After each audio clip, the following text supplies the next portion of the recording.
ఎందుకు నా number block చేసా? నేను నిన్నే వద్దనుకున్నా. నీ నంబర్ నాకెందుకు? అదే ఎందుకు అంటున్నా.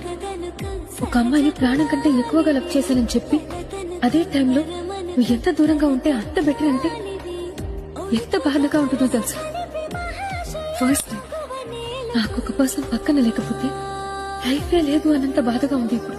తను వెతికిన తగు జతను వేనని తను తెరవని మనసుకు తెలుసా.